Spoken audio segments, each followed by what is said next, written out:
You know that search history you deleted? Well, guess what? We found it.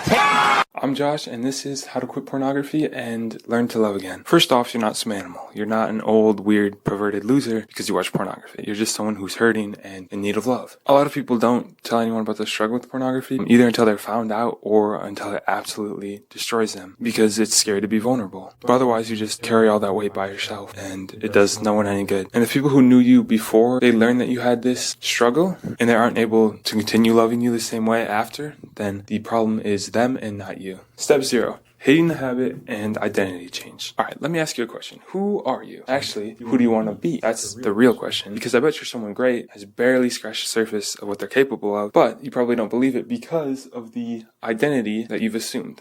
You are not your habit. So instead of identifying as someone who beats the porn, identify as someone who beat porn. You need to shift your mindset to one where you already conquered it. You already won because you're deciding to make the change, right? So porn has no power. Why would you want to stop busting nuts? Here's a list of reasons I came up with. Not sexualizing women, getting rid of gross sexual thoughts, having better relationships, chasing after your dreams, and then saving your soul. If you're not religious, I'm gonna put it like this, is your soul is the person that you're supposed to be, like the best version of yourself, the highest, divine version, if we're going a little more spiritual. Have better relationships, if you can't be spooning if you're out here gooning. What do you want out of life? Is porn helping you or is it hindering you? Does the ideal version of you that you have in your head, do they have a porn addiction? Probably not. So you're gonna need to hate the habit. You should get mad that you watch it and that it's stopping you from achieving your dreams. Triggers and reflection. I'm gonna need you to know thyself. The most important part of the entire recovery thing is understanding why you have the habit, how it makes you feel, why you want to quit the habit, right? You need to have there's a lot of emotional maturity that comes with dealing with stuff like this, like addiction. But I want to give you a conditional, and that is that you are allowed to watch pornography and masturbate, but while you're doing it, you have to know how you feel. You can write it down, you can just do it in your head. Yeah, the whole 9 yards, or probably in your case, the whole 3 inches.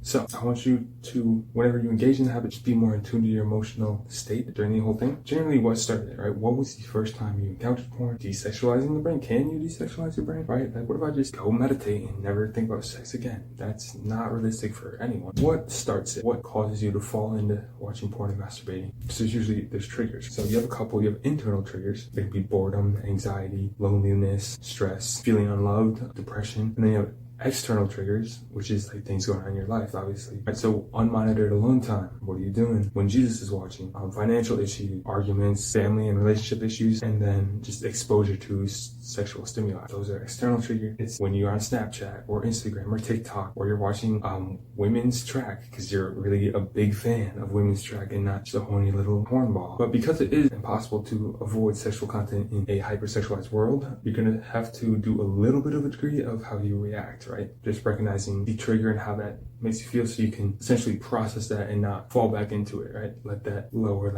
animalistic side take over your rational brain. Replacement and systems. This kind of goes along with the unstructured alone time or unmonitored alone time. That is removing temptations entirely. So there's a lot of different things you can do. You can get software like Covenant Eyes. You can just go through your actual computer and block websites, and that's good. That can help. But again, you're not actually building the self-control. It's kind of just this band-aid. It's if you ever do get on the site again, then you're screwed, right? Versus you can be hey, whoa, what am I doing? And then back out, right? Which is kind of what we want, is just to be able to control ourselves more. What I keep my screens out of my room. That's a big one. If you're just alone, you're not going to be watching some sex scene in the kitchen where your mom's gonna be, unless that's how your family rolls. Most of us, that get us crucified. So if you just are in a public space, then you can't do that. Deleting social media is a good one. I don't like social media for a variety of reasons, or even with not having it, just seeing some clips every once in a while, it messes you up. So I would just get rid of social media entirely. If you can monitor that and control it, then go ahead. I'm just not a fan of social media in general. And then, like I said before, there's porn blockers. You can get that. We gotta work on our, emotional selves, right? If you're stressed, lonely, bored, you need to do some good things instead of, right? There's the thing that you can't quit a habit, just replace it with a new one. So we're going to want to build healthy habits, right? So that is going to bed early, waking up early, working out, drinking a lot of water, managing your stress in general. You're going to be yeah, you know what? I don't actually want to jerk off because it's not going to bring me any closer to my actual goal. You're just going to have a better emotional headspace. So meditating as well can help. Then spending time with friends and family if you have them. If you don't, then I guess you got to work to being able to love yourself and be alone and that's challenging, but it is possible. So that's just now you have to fight two demons, right? Research effects and industry. And this is a call to action. I'm telling you to research the effects. I'm not really going to go too in depth. Basically, just look into it, because the more you learn about something like this, the easier it is to manage it, because you can see how your brain like tricks you, and it just helps to have an understanding with this. So let's just go down like a couple things that are bad about pornography. And I'm not going to talk about like if ethical, like consensual porn is good to view either, or that's not really what we're going to discuss right now. We're just discussing the porn we're both thinking. So, right, the industry, well, let's just go down the list. It fuels sex trafficking. They profit from a lot of non-consensual content. Like, there's a lot of underage videos that get leaked, obviously unconsensual, which is really bad and harmful for everyone involved. It normalizes abuse a lot. It can normalize like racial stereotypes. So it's pretty messed up. You can look further into that as far as all the effects. I'm going to link a lot of stuff. Okay, then some just like general, like, I guess, mental effects of like how it affects you as the individual is sexual dysfunction, right? A lot of like erectile dysfunction is caused from pornography use versus an actual like biological issue. It impacts a lot of your relationships. Maybe you're just creepy towards women, which is weird, and you should stop doing that. There's a lot of dehumanization of, watching other people have sex and then gratifying yourself while watching that. It's just kind of weird. You can be desensitized to violence in pornography. There's a lot of violent porn out there. Mental health. You cannot be the best version of yourself and consume pornography. That's basically the whole point of this. If you want to be the best version of yourself, you cannot. Maybe you can consume the ethical porn. Really, either way, it's kind of just weird. Like, just have sex with like another person. But porn consumption obviously contributes to low self-esteem, depression, anxiety, and then it impacts your relationships, and everything spirals down when you're addicted to pornography. So that's a big one. And then I have demonic or spiritual well-being. Now, I grew up in the Lutheran Church. I believe in God, like of the Bible. If you don't, that's fine. I'm not trying to convert anybody today. But I do think that pornography does destroy your soul, at least the general feeling we have of a soul, like of how you are. It kind of destroys your innocence. It ruins like your adolescence if you're still going through that. It really just destroys you. And you can quit the habit, but you never like recover fully, because you're always going to have it. So it's going to be easier for you to get back into it than anyone else who didn't have that addiction originally. So it kind of just destroys you. So I would say it's demonic, because I believe that demons are real, and pornography is really one of those, like, you just feel there's a lot of negative energy, at least. So you really take that how you will. You can't sell your soul because it doesn't belong to you. If you believe in souls, that soul belongs to God, right? I do think you kind of give a little bit of that away during this. And then once you come back, you're like, oh, shoot. And then you can see. And that's why it hurts so much, because you have to like heal the mind and soul, because like, oh, what am I doing? That's not me. What am I doing? I'm a better person than this. Recovering and rewire. This one is going to be, you're going to have to let your brain essentially reset, because for a long time you created this habit, right? And that connection is there, and you have to weaken it. And it doesn't just weaken right away.